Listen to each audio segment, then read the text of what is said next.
Have you ever wished for a smaller Rolex Submariner? I think that would look great.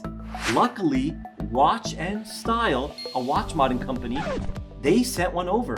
So we're gonna do a quick build, and I think they have the most competitive prices in the Seiko watch modding world.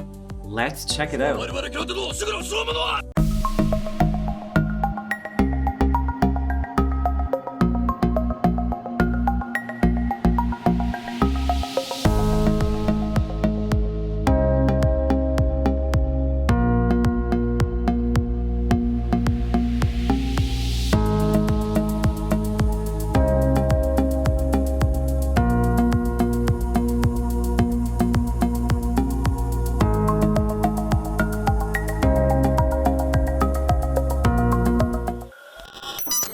Start off by cleaning your case and then giving it a puff of air. Make sure there's no manufacturing debris or burrs. Now let's check out the movement.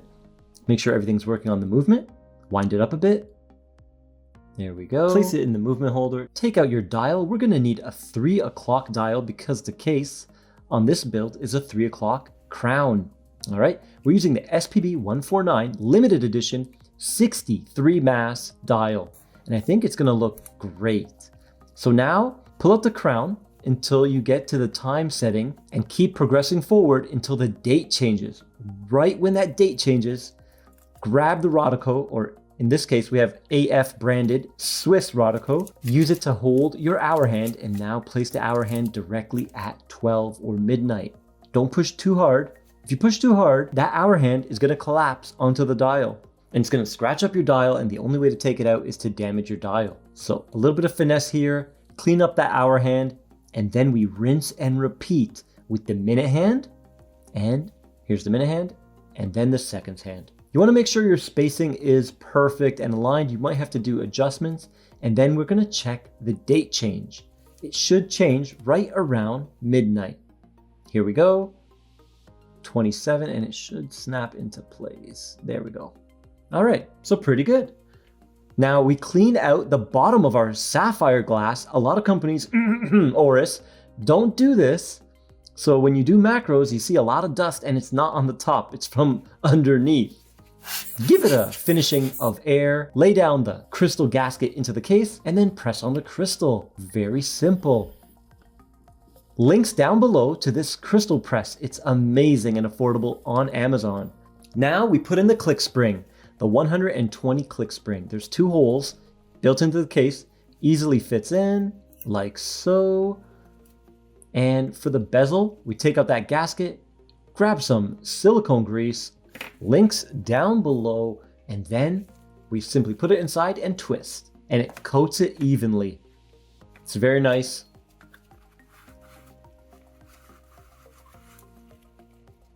And now let's see if I can grab it. Okay, nope. Put it back into the bezel and then press. Boom. And it's as simple as that. Now this bezel sounded terrible. Basically the worst bezel I've ever felt in my life. So why was that? It was so loose.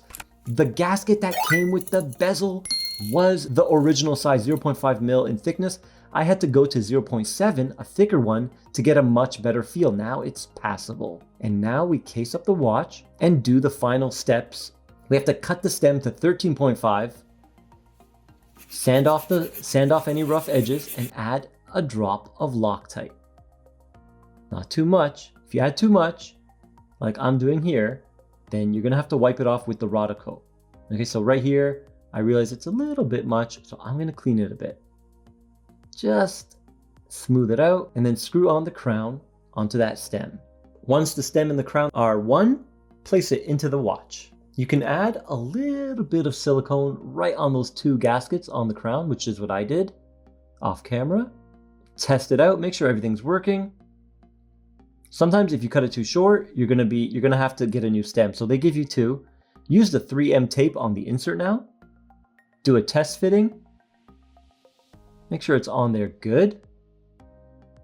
It's a double-sided tape, and just lay it in and we are done.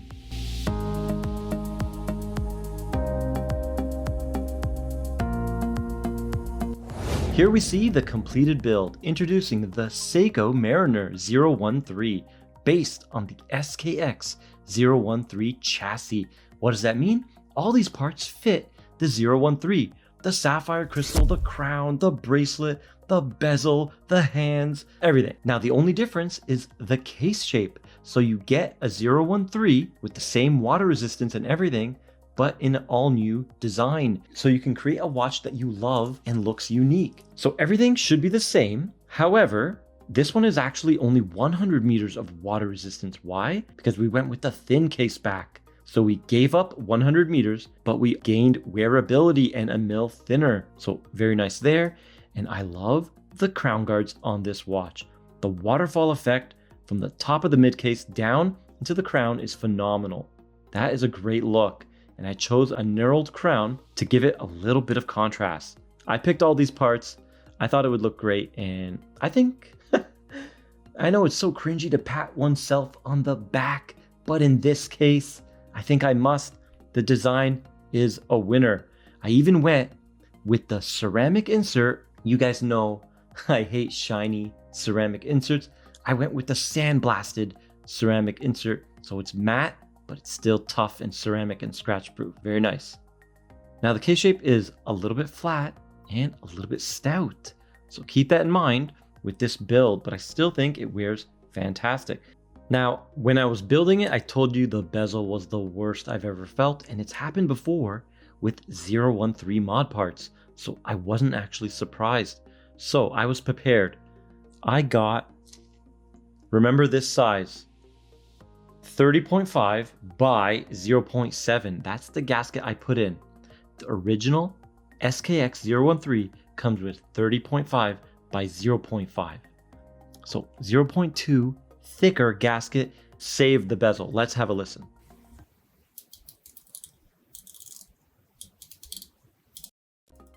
Smooth and dampened. Sometimes it gets hung up a little bit. Typical of these mod parts. But it's not that bad. All right, and everything lines up, of course. So watch-in style, if you're watching this, please provide a second gasket, a 0.7 and a 0.5 at least, because guys, when they make these parts, it happens all the time. There's tolerances, there's slight differences in the manufacturing, and you got to be aware of this. The hardest part of modding a watch is not the hands, it's the bezel. Always the feel of the bezel. And 013s, typically not the greatest. This one, decent. Now the sapphire crystal has blue AR. You can see it right there, reflecting. It's a flat crystal with a beveled edge. It's beautiful. The hands are completely high polished, 62 mass style. They are a little, I don't know, plasticky. The chrome plating on there seems a little plasticky, and they're not the best finished, of course.